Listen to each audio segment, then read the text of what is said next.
The 20th century was a whirlwind of upheaval, revolution, and rebirth for China. From imperial collapse to communist revolution to becoming a global superpower. China's transformation in just 100 years is nothing short of breathtaking. But how did it happen, and what did it cost? Welcome to the Dusty Scroll, where we unravel the past to understand our future. Today, we're diving into China's 20th century transformation, a story of dynasties crumbling, ideologies colliding, and a nation rising from the ashes. So buckle up, this journey is going to be turbulent. At the dawn of the 20th century, China was still under the rule of the Qing Dynasty, an imperial system that had governed for over 250 years. But the Qing was crumbling under pressure. Foreign invasions, unequal treaties, corruption, and widespread rebellions, like the Taiping and Boxer uprisings, had weakened the empire. In 1911, the final blow came. The Xinhai Revolution, led by reformers and Republicans, forced the abdication of the last Emperor Pui, just 6 years old at the time. China declared itself a republic. But the real chaos was just beginning. The Republic of China, born in 1912, was fragile. Power fractured between military strongmen, warlords, who carved up the country into rival territories. Meanwhile, two political forces began to rise. The Kuomintang, led by Sun Yat-sen, seeking national unity and modernization, and the Chinese Communist Party, founded in 1921, inspired by the Russian Revolution. In 1926, the KMT launched the Northern Expedition, trying to unify China under one government. They succeeded briefly, but the alliance between the KMT and CCP quickly unraveled. What followed was brutal.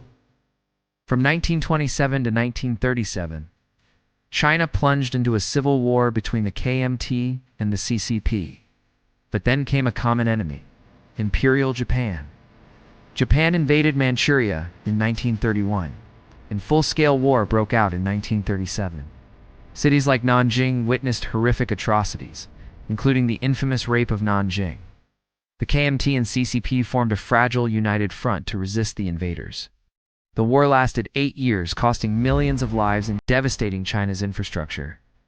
In 1945, World War II ended. Japan surrendered. But peace was fleeting. The Civil War resumed. By 1949, the tide had turned. The Communists, led by Mao Zedong, had built up support in rural areas and launched decisive military campaigns. The KMT, led by Chiang Kai-shek, retreated to Taiwan. On October 1, 1949, Mao declared the founding of the People's Republic of China in Beijing's Tiananmen Square. China was now a communist nation. But the revolution wasn't over. It was just beginning. Mao sought to transform China into a socialist utopia.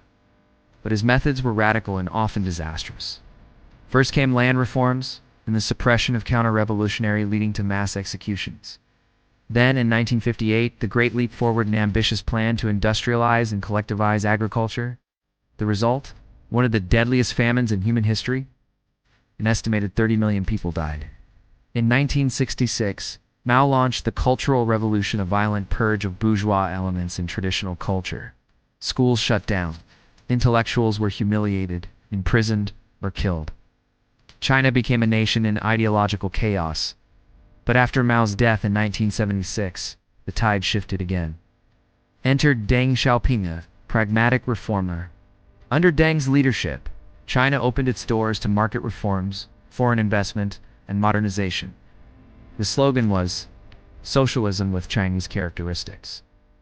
Special economic zones like Shenzhen grew from fishing villages to megacities. Millions were lifted out of poverty. A new middle class emerged.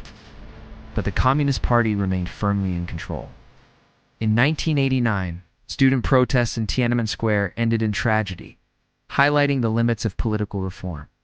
Yet China's economic rise continued into the 21st century. By the year 2000, China had gone from imperial dynasty to warlord chaos, to communist revolution, to capitalist boom. It was now the world's manufacturing powerhouse and a rising global force. But the legacy of the 20th century still shapes China's identity, a deep desire for stability, a memory of humiliation, and a vision of national rejuvenation. China's 20th century transformation is a story of resilience, tragedy, and reinvention. It challenges us to understand how history molds nations and why it matters today.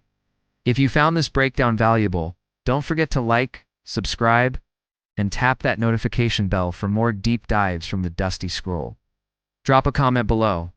Which moment in China's 20th century history do you think shaped its destiny the most? Till next time, keep scrolling through history.